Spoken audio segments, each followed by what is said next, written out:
Thank you for joining us, Michael. It's great to have you here. Hey, Phil, thank you very much. We finally got our connection going here, so any Skype users are probably familiar with the challenges, but it's good to see you. Absolutely. It's nice to finally connect. Well, let me ask you about the Kindness Center. Why did you begin it, and what is it?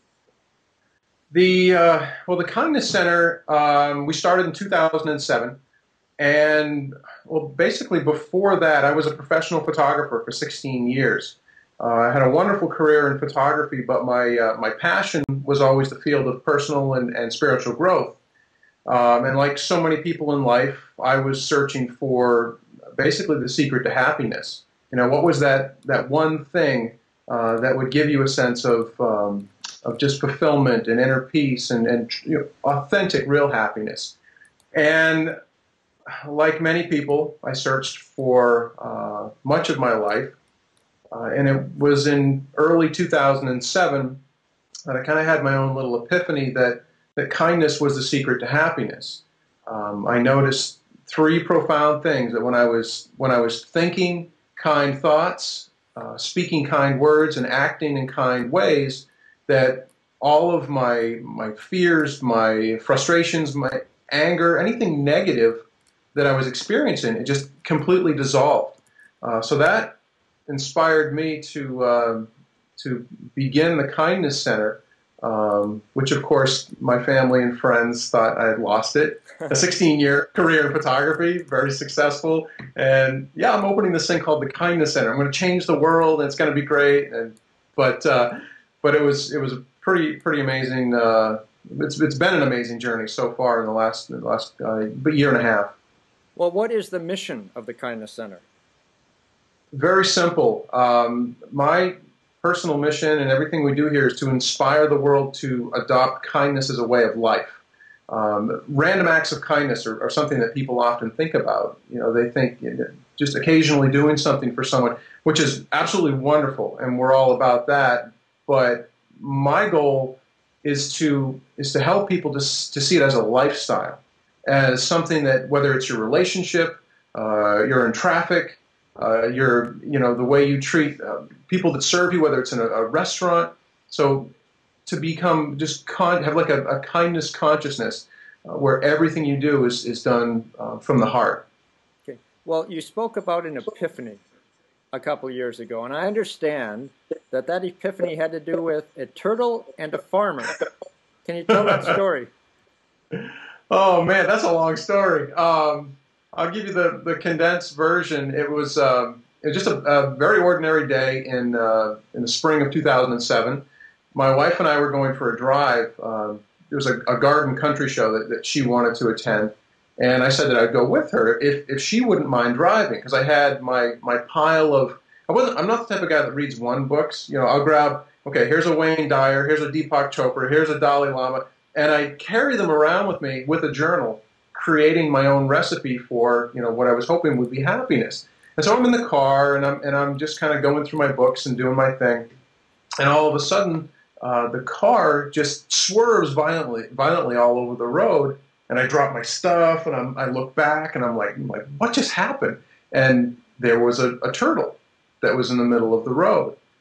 And so my wife and I kind of looked at each other like, all right, we've got to go back. This guy is not going to make it. And I always say guy because the women love this when I give talks. No female turtle would be stupid enough to think she could make it across 55-mile-an-hour road, big trucks coming through. So we go back, and basically she pulls the car over. I get out, and people always think this is the strangest story, but stepping out of the car, there was just this very serene, it was like this stillness that washed over the area that we were in. There was no wind, there was no sound, it was just very, very peaceful and quiet as I walked up to this turtle. And I bent down, I picked him up, and I was just kind of looking at him, had my hands underneath his shell and turning him. And finally, as I turned him, his head, which had been back in the shell, because he was pretty freaked out, finally came out of the shell. And I was making eye contact with this turtle. And I know it sounds bizarre, but it was the most, just this surge of peace and joy, just bliss that just came through me. And it took me a few minutes to realize, my wife is still in the car. I was like, all right, come on, let's go. Put the turtle down, get back in the car. But as I stood there, I just felt this amazing sense of peace. And a series of thoughts started to go through my mind. Took the turtle, put him into the woods, and walked back to the car, and I started writing. And I wrote that kindness creates happiness, and to live a life of kindness. And 30 minutes later down the road, you mentioned the second part of that story. We arrived at at the garden show, and my wife started to go off to look at the flowers, and all of a sudden there's this old farmer sitting on the front porch. This big, beautiful, beautiful farmhouse. There's a big cat out there, and the window was open. I think his wife was in there. There's cookies. The smell was just like it was out of a movie. And he waves me over. He goes, come sit with me. Let her go look around. Come sit with me. And I'm like, okay. So I walk over and I sit down in the chair, and I'm just kind of sitting with this guy. And then all of a sudden, just out of nowhere, he starts to tell me his thoughts on life. And the big one was that he said, I've always thought that the meaning of life is making life better for other people. And he went on to talk about serving and how that's how true happiness is found, by being loving and compassionate and kind. So that totally freaked me out after the whole turtle thing. And I knew that, life was sending me a big message, and that some major changes were about to take place in my life. Wow. Yeah, that's a powerful hour you experienced. It's amazing that something so simple turned into the foundation for, the Kindness Center. It was in that moment that I knew that, okay, this is a whole new lifestyle. And that's what I did. I started to adopt a life of kindness, and I started to study kindness.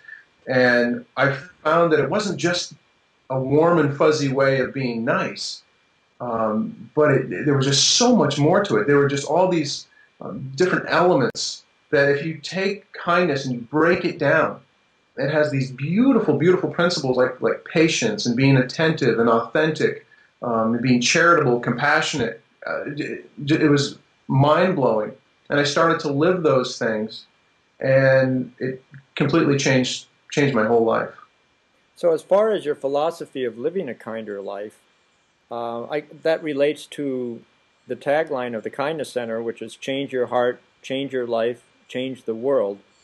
So it sounds like you're saying that not only do you transform your personal life, but one person can indeed change the world.